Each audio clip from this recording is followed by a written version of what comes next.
Right now, in April 2026, the United States Citizenship and Immigration Services has just released a critical update. And if you or someone you know has been waiting for a green card, this could be the most important news you hear all month. 4 specific immigration categories have become eligible right now, today, and millions of people around the world do not yet know they qualify. The visa bulletin has moved significantly, dates have advanced, and for thousands of applicants, the wait may finally be over. Stay with me because in the next few minutes, I am going to break down exactly which 4 categories are eligible, who qualifies, what steps to take immediately, and what you absolutely cannot afford to miss. Welcome back to Global Entry News, your most trusted source for real-time immigration updates, visa news, and everything you need to navigate the U.S. immigration system with confidence. If you are new here, make sure you hit that subscribe button and turn on the notification bell, because we post critical immigration updates regularly and you never want to miss a date that could change your life. On this channel, we break down complex immigration laws into simple, clear, and actionable information. So whether you are a first-time applicant or have been in the system for years, Global Entry News has your back. Now let's get into this April 2026 Green Card update, because the details are extremely important. Every single month, the U.S. Department of State releases what is called the Visa Bulletin. This bulletin determines who can move forward with their green card application based on their priority date, their country of birth, and the immigration category they fall under. Think of it like a waiting line. Your priority date is your place in that line, and the bulletin tells you when your number has been called. For April 2026, that bulletin has brought some very significant forward movement, and 4 categories in particular are now current or have seen major advancement. The first category that is eligible right now is the family-based second preference category A, also known as F2A. This category covers spouses and unmarried children under the age of 21 of lawful permanent residence, meaning green card holders, not just citizens. F2A has historically been one of the more backlogged family preference categories, particularly for applicants born in high-demand countries. But in the April 2026 bulletin, this category has either gone current for most countries or has advanced significantly enough that a large number of pending applicants are now eligible to file.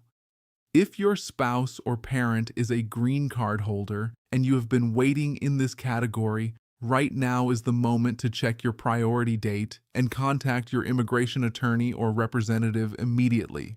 The window can change month to month, and acting quickly is absolutely essential.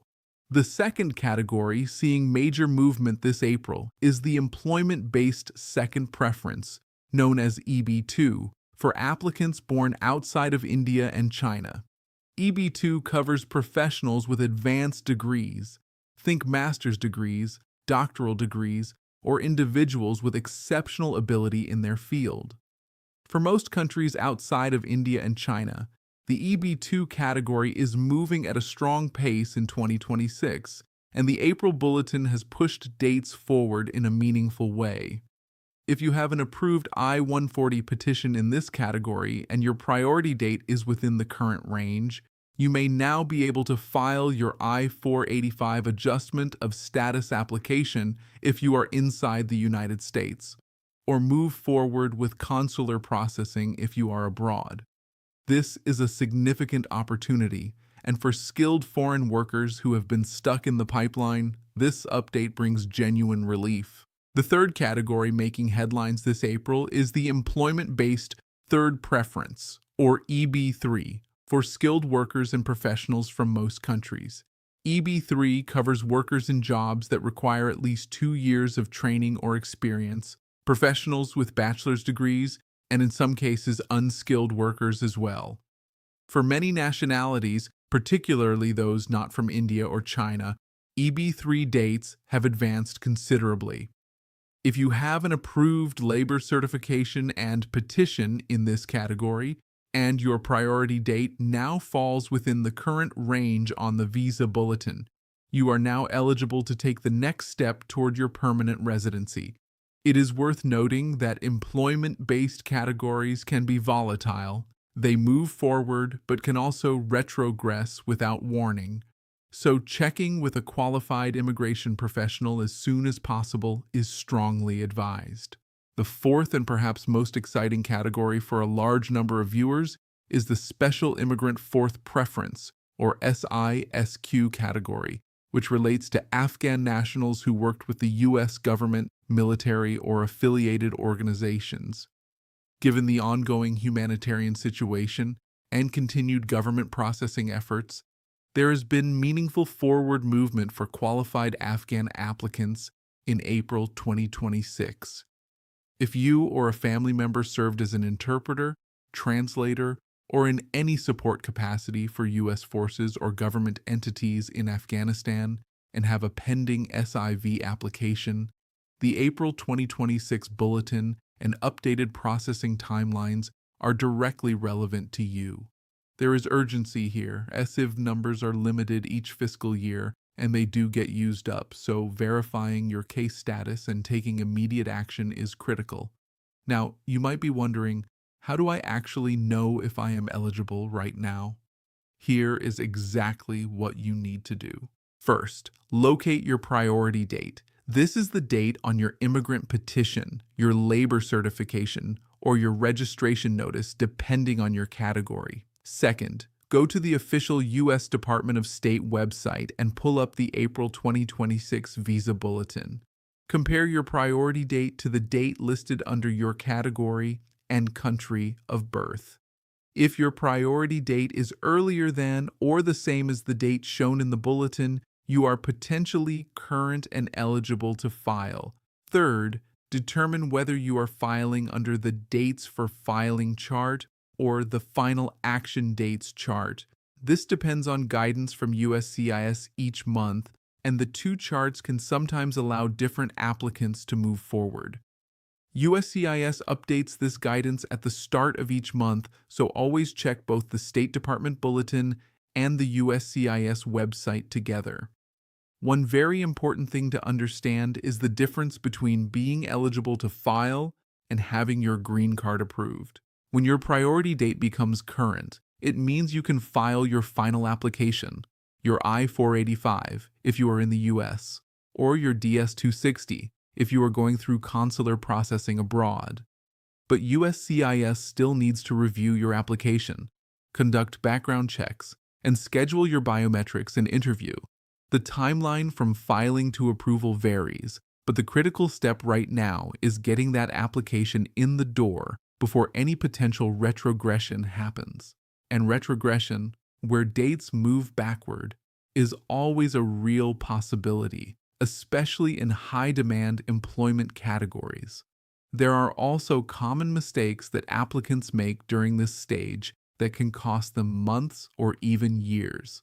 Missing supporting documents, incorrect forms, outdated medical examinations, and failure to respond to requests for evidence are among the top reasons green card applications get delayed or denied.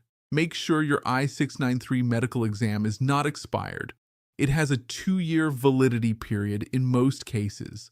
Ensure all your civil documents, including birth certificates and marriage certificates, are properly translated and certified. If you have had any changes in employment, address, or immigration status since filing your original petition, these need to be properly addressed and documented in your final application package. Another point that Global Entry News viewers always ask about is travel while an I-485 is pending. Once you have filed your adjustment of status application and received your receipt notice, you can apply for an advance parole document, Form I-131, which allows you to travel internationally without abandoning your pending application. If you leave the United States without advance parole while your I-485 is pending, your application can be considered abandoned, and you could lose your place in line entirely. So this is not a technicality. It is a rule that must be followed very carefully. This April 2026 green card update is genuinely significant. For people who have been waiting years, sometimes a decade or more, movement in these 4 categories represents a real, tangible step toward a new chapter in their lives. The immigration system is complex. The rules change every month, and the consequences of missing a critical date or making a filing error can be severe. That is exactly why Global Entry News exists, to make sure you are informed, prepared, and ready to act when your moment comes. If this video helped you, please give it a thumbs up. It helps more people in the same situation find this information when they need it most. Share this video with a friend or family member who may be waiting in any of these categories, because the information you just heard could change everything for them. Subscribe to Global Entry News right now if you have not already, and hit the bell icon so you are notified the moment we publish our next update. Because immigration news does not wait, and neither should you. If you have specific questions about your case, drop them in the comments below. Our team reads every single comment, and we do our best to point you in the right direction. Until next time, stay informed, stay prepared, and remember, your global entry starts right here.